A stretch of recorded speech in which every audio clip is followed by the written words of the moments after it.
नमस्कार, आप देख रहे हैं आरपी भारत। आइए देखते हैं आज की खबरें विस्तार से। सीआरपीएफ 137 बटालियन के शहीद हुए मिलन सिंह के परिजनों से मिलने पूर्व नेता प्रतिपक्ष अमर कुमार बावरी पहुंचे। सीआरपीएफ 137 बटालियन के जवान शहीद मिलन सिंह के परिजनों से मिलने पूर्व नेता प्रतिपक्ष अमर कुमार बावरी पहुंचे हैं, जहां शहीद जवान के परिजनों के साथ मिलकर ढांढस बंधाया। साथ ही ईश्वर से शहीद जवान के आत्मा को शांति एवं परिजनों को सहन शक्ति प्रदान करने की प्रार्थना की। वहीं पूर्व नेता प्रतिपक्ष ने केंद्रीय रक्षा राज्य मंत्री संजय सेठ से दूरभाष पर शहीद जवान के पिता से बात कराई। रक्षा राज्य ने शहीद के पिता ने कहा कि आपसे बात करके मुझे बहुत गर्व हो रहा है। आपके संभव मदद के लिए हम सब तैयार हैं। इस दौरान पूर्व नेता प्रतिपक्ष ने कहा कि दामोदरपुर के निवासी जवान अपने कर्तव्य निर्वहन में वीर गति प्राप्त हुआ है। कल उनका पार्थिव शरीर घर पहुंचा और अंतिम संस्कार हुआ। इस दुख की घड़ी में हम सब परिवार उनके साथ हैं। उनके शहादत यहाँ के युवाओं को राष्ट्रीय हित में आहुति देने के लिए प्रेरित भी करेगा। उन्होंने कहा कि वर्तमान राज्य सरकार की तरफ से ऐसे शहीद के सम्मान के लिए श्रद्धांजलि देने के लिए कई प्रतिनिधि एवं मंत्री नहीं पहुंचे हैं, जो कि बहुत ही दुखद है।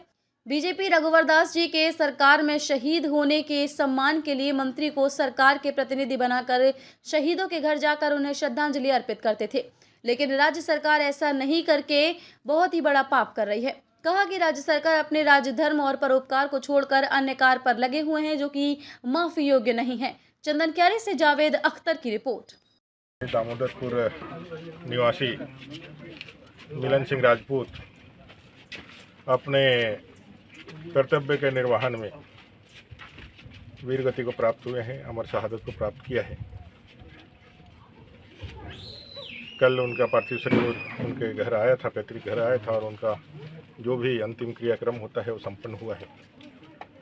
दुख की इस घड़ी में हम सब लोग उनके साथ हैं, उनके परिवार के साथ हैं, और उनकी शहादत को नमन भी करते हैं। और उनकी शहादत इस क्षेत्र के और हजारों युवाओं को प्रेरित करेगा राष्ट्र सेवा के लिए, अमर बलिदान के लिए, अपने जीवन को इस राष्ट्र के लिए आहुति देने को प्रेरणा भी देगा। लेकिन एक विषय जो बार बार कचोट रही है कि भाई इस शहीद को श्रद्धांजलि देने के लिए वर्तमान की राज्य सरकार का कोई प्रतिनिधि नहीं आया, कोई मंत्री नहीं आया, किसी ने 2 पुष्प इस शहीद के पार्थिव शरीर पर अर्पित नहीं किए। ये बहुत शर्मनाक है और बहुत दुखद है। मैं भी मंत्री था राज्य के रघुवर दास जी की सरकार में। जब भी इस तरह की कोई शहादत होती थी, बाकायदा कैबिनेट के ओर से एक मंत्री का नोटिफिकेशन निकलता था। वो राज्य का प्रतिनिधि के रूप में, सरकार के प्रतिनिधि के रूप में, राज्य के प्रतिनिधि के रूप में आते थे और अमर बलिदानियों को, शहादत को नमन करते थे, उनके चरणों में 2 श्रद्धांजलि के पुष्प अर्पित करते थे। लेकिन राज्य की सरकार ने ये नहीं करके, उनको कोई प्रतिनिधि नहीं आकर के एक बहुत बड़ा पाप किया है। और वर्तमान की सरकार, मैं कह सकता हूँ वर्तमान की सरकार अपने राज धर्म, अपने राजकाज को छोड़ करके, लोगों के पुण्य, लोगों के जो लोगों का परोपकार होता है, लोगों की सेवा होता है, इसको भूल करके सिर्फ और सिर्फ अपने अलग दुनिया में बैठी हुई है। एक कतई माफ़ी योग्य नहीं है। राज्य सरकार को ऐसा व्यवहार, ऐसा आचरण नहीं करना चाहिए था।